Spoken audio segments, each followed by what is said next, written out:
Bonjour chers frères et sœurs, bienvenue aux nouvelles de la semaine de Peace TV. Notre mère a présidé le Hondoke de la première semaine du mois d'octobre au Chonjeongung et a demandé aux participants de pratiquer leur foi en se centrant sur l'enseignement des vrais parents. Elle sait que les membres à travers le monde enseignent avec enthousiasme l'enseignement et l'idéologie de paix des vrais parents. Octobre, le mois de la moisson et le mois le plus fécond de l'année vient juste de commencer. En ce mois d'octobre, je vous souhaite d'obtenir beaucoup de résultats dans vos activités. Notre mère a présidé le Hondoke au Chonjeongung le 1er octobre, le mois marquant la libération de notre père du camp de Hongnam. 150 membres, dont des chefs d'organisation providentielle, des pasteurs régionaux, des leaders et des étudiants du Pillet étaient présents. Le matériel utilisé pendant l'Hondoke vient du nouveau Cheonseonggyeong, le livre 6 sur la vraie création et le livre 9 sur le Home Church et la mission de Missy Tribal.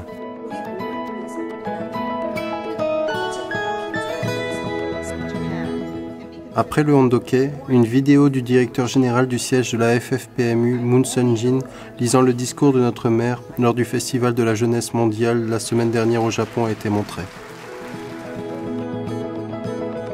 Plus tard, notre mère a parlé, soulignant qu'on doit préparer le futur pour réaliser le rêve de notre parent céleste, des vrais parents et le nôtre, et qu'on peut faire cela en élevant bien nos jeunes, ce qui a encouragé les jeunes membres qui participaient. 우리가 지상생활을 하고 있는 이 순간은 잠깐이야. 영원한 세계, 저 세상을 이 삶을 살기 위한 준비를 해야 되는 곳이라고 누누이 말씀은 들었지. 이젠 실천하고 행동을 해서 그 꿈을 실체적으로 이루어드려야 되는 것이 천일국이지. 꿈이 있는 사람은 나이 70이 돼도 청년이라 그랬어. 아무리 젊다고 해도 꿈이 없는 사람은 그냥 흘러가 버리는 거지. 그래, 내가 여러분들을 보고 희망의 꿈을 좀 기대해도 되겠나? 네! 응? 특히 젊은 너희들의 용기가 이 나라를 살리고 세계를 살리는 꿈을 키우자. 알겠니?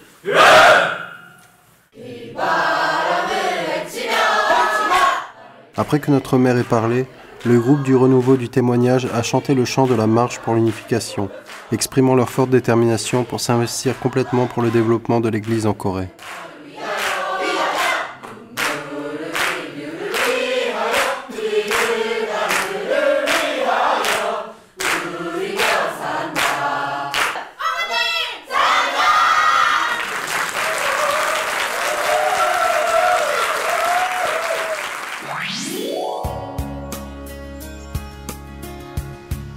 L'Église au Japon, qui fut établie le 1er octobre 1959, a célébré son 55e anniversaire avec Moon Sun-jin et son mari Park In-suk.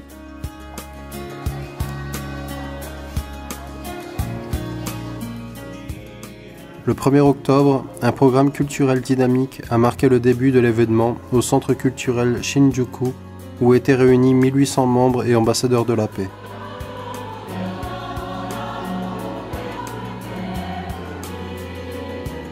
À cette occasion, un hommage et des plaques de mérite furent offertes aux leaders de l'Église et aux officiels qui ont travaillé dur pendant 55 ans.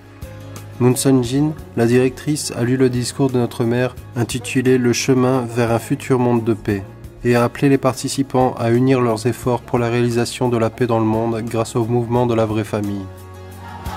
Ce fut l'occasion pour les participants de renouveler leur détermination pour faire un avec les vrais parents et pour accomplir la vision 2020.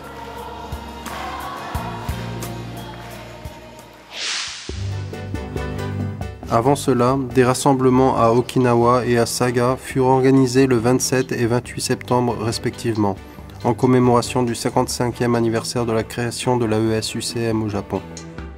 Lors de ces rassemblements, Moon Sun-jin a parlé aux membres japonais et leur a transmis l'amour des vrais parents.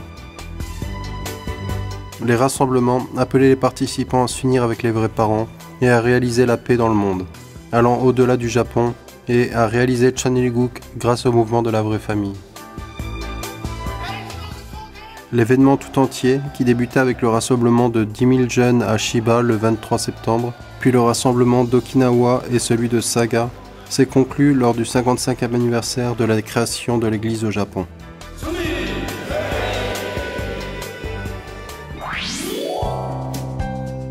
Grâce aux bénédictions des vrais parents, le révérend Lee Yohan, leader pionnier ayant servi les vrais parents depuis les premiers jours, ayant témoigné et enseigné de nombreux leaders sur la ligne de front de la Providence, a célébré son 99e anniversaire le 27 septembre.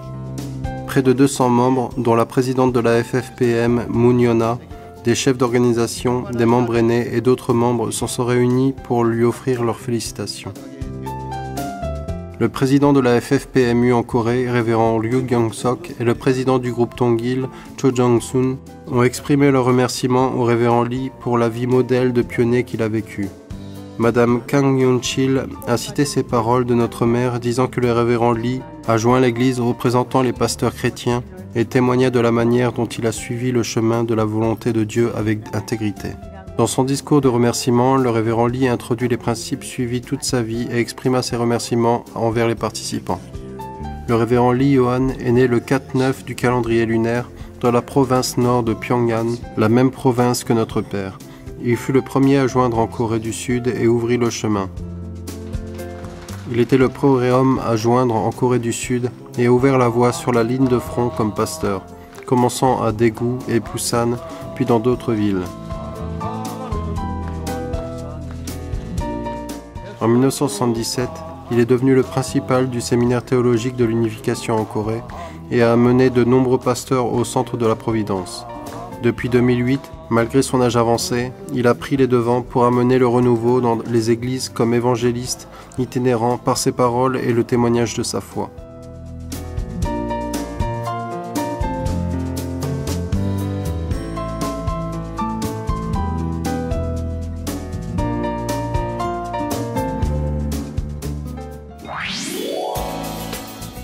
Le 26, au siège de l'Église en Corée, le groupe coréen Chonilguk de renouveau du témoignage, composé de membres du CARP, fut envoyé sur le terrain.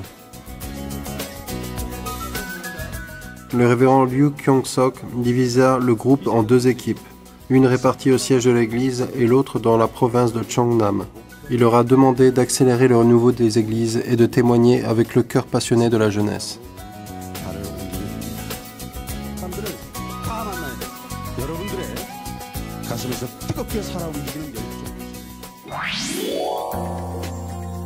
La Fédération des citoyens pour l'unification de la Corée du Nord et du Sud a accueilli une émission débat le 1er octobre dans la salle d'art de l'université Sunmoon pour aider les étudiants universitaires à comprendre mieux la Corée du Nord et se préparer pour l'unification.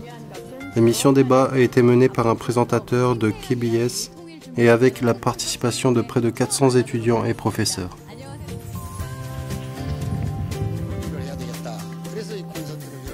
L'événement a été parrainé par le ministère de l'Unification et fut organisé avec le soutien du CARP en Corée.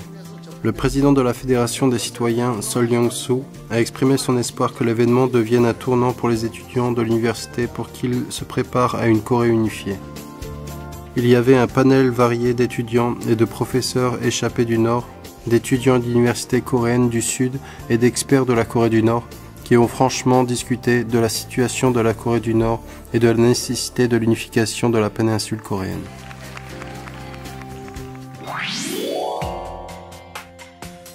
L'église à Las Vegas, la ville où notre père a passé une bonne partie de ses 4 dernières années sur Terre, fournit de la nourriture une fois par mois aux gens sans abri sous le thème « La nourriture, c'est de l'amour ».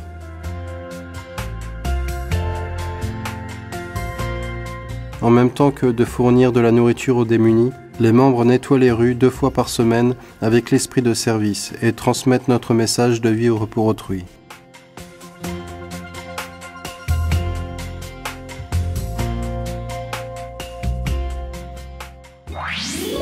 À Lima, au Pérou, environ 200 membres importants de la société ont assisté à un forum marquant le Jour international de la paix, sponsorisé par la FPU et par un membre du Congrès péruvien.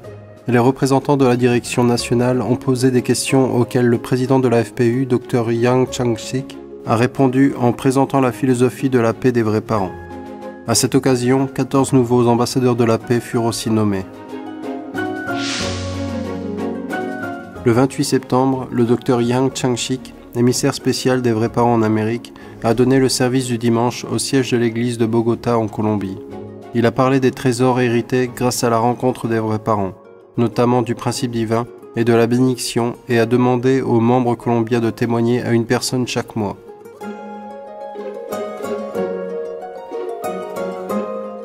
La FFPMI au Costa Rica effectue un travail médical bénévole.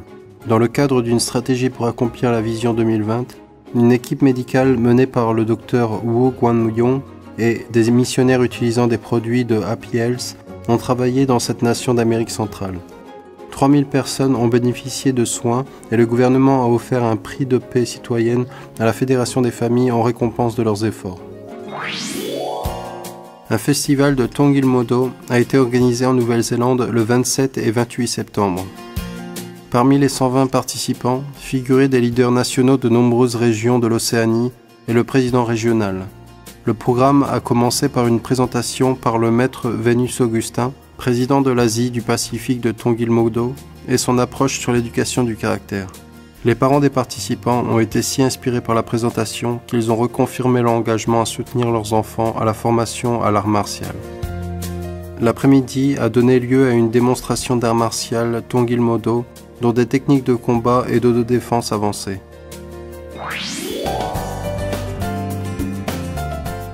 Sur le fondement du travail de Messi Tribal et avec le soutien de l'administration métropolitaine de Bangkok,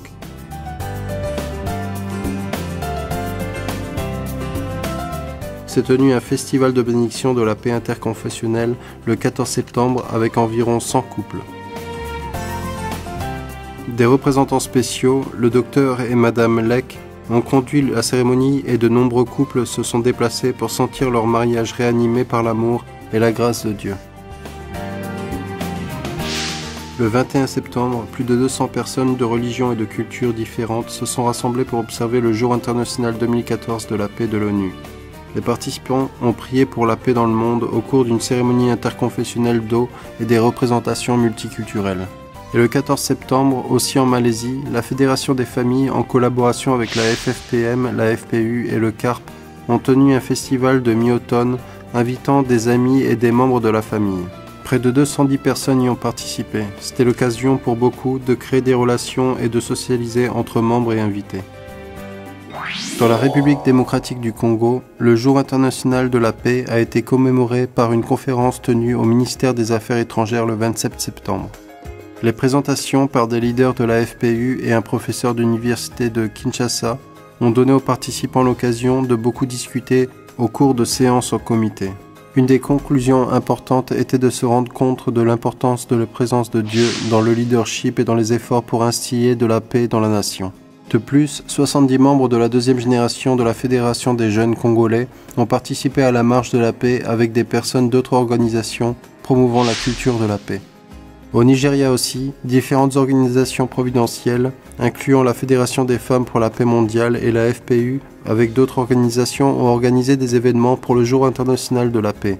Les femmes leaders ont tenu une convention et un séminaire pour la paix qui a attiré des membres importants de la société, dont certains furent nommés ambassadeurs de la paix. Les enseignements des principes divins nous permettent de voir le potentiel humain plus clairement. Cependant, il y a encore beaucoup de gens qui n'ont pas encore eu la chance de connaître cette compréhension, alors que d'autres ont malheureusement fermé leurs esprits à sa promesse. Nous sommes heureux de pouvoir vous présenter beaucoup d'initiatives créatives qui touchent les cœurs et inspirent les gens à se connecter profondément. On se retrouve la semaine prochaine avec plus de nouvelles des activités qui se déroulent dans le monde. À la semaine prochaine.